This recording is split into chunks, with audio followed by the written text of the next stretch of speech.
Ladies and gentlemen, welcome. Today is my distinct pleasure to introduce a man who is recognized. The battle of evolution is only one skirmish in a much larger war. Science simply makes no use of the hypothesis of God. Ask yourself, what has intelligent design given us? Nothing. We cannot accept intelligent design as an alternative scientific theory.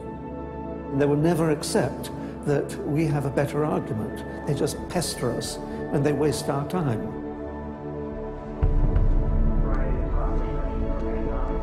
Civil rights, to how to grow your life in 10 easy steps. Today, Ben is speaking on the topic that has become increasingly important to him over recent years. While Ben has always been an ardent supporter of science, lately he has noticed an alarming trend in the scientific establishment that could have dire consequences for every American. Without further ado, please join me in giving a warm welcome for Mr. Ben Stein. Thank you. Thank you very much. Thank you very, very much. Thank you. Thank you very much, everybody. Thank you very much, gangsters. Thank you very, very much. Freedom is the essence of America. We're talking about freedom of speech, freedom of assembly, freedom from fear, freedom of religion.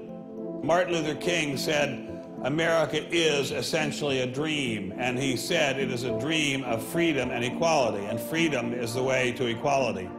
And America simply would not be America without freedom.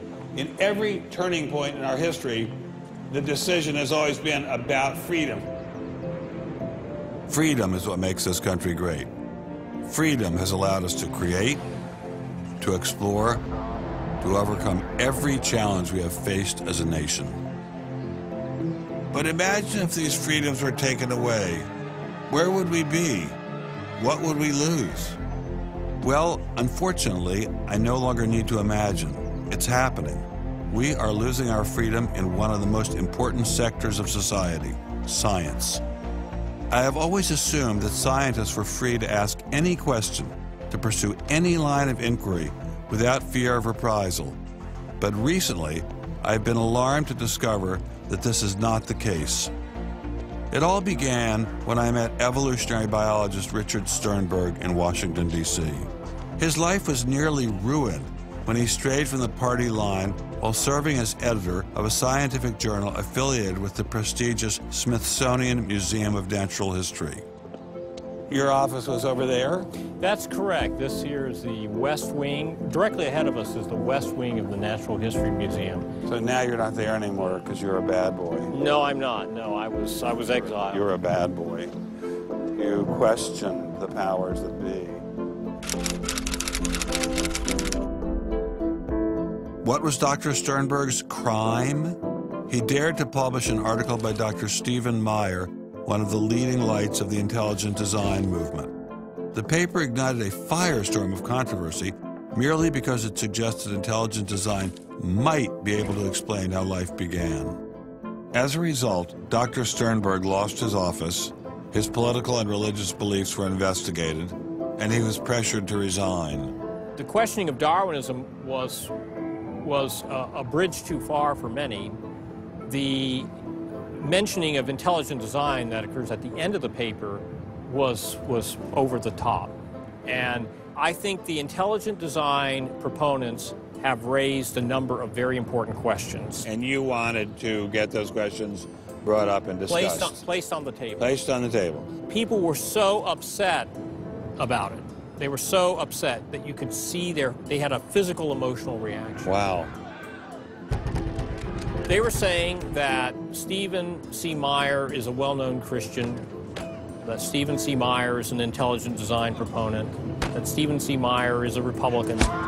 It was all couched in terms of religion, politics, and sociology. The way the chair of the department put it is that I was viewed as an intellectual terrorist. Terrorist. Because of giving the topic of intelligent design some modicum of credibility. What happened to Dr. Sternberg was terrible, but surely it was just an isolated case. I was still pretty skeptical, so naturally I checked in with the head of the Skeptics Society, Michael Shermer. So I can't prove there is no God or Yahweh in your case, any more than I can prove there is no Isis, Zeus, Apollo, Brahma, Ganesha, Mithras, Allah, or for that matter, the flying spaghetti monster. And think about just one thing. Why would the aliens look like this? Well, these are bipedal. Who drew that? Skepticism, it's not a position you take. It's just an approach to claims. This one is called the borderlands of science, where sense meets nonsense. Is intelligent design nonsense? Well, it's unproven, so in that sense, it's nonsense. So I would put it in the sort of shaded areas between good, solid science and total nonsense. You know, it's sort of 3/4 of the way toward the nonsense side. But you think, nevertheless, people should be allowed to speak about it and publish papers about it? They are free to write and publish and be heard in public forums and go to conferences just like everybody else does. Well, what if a person published something, say at the Smithsonian, in favor of intelligent design and then lost his job over it? And it had been peer-reviewed, and published, and then he lost his job over it anyway. What would happen? What do you think about that situation? I think that particular situation, there was something else going on. What was going on? I don't know. I mean, I don't know, because I don't know, but I think there had to be something. People don't get fired over something like that.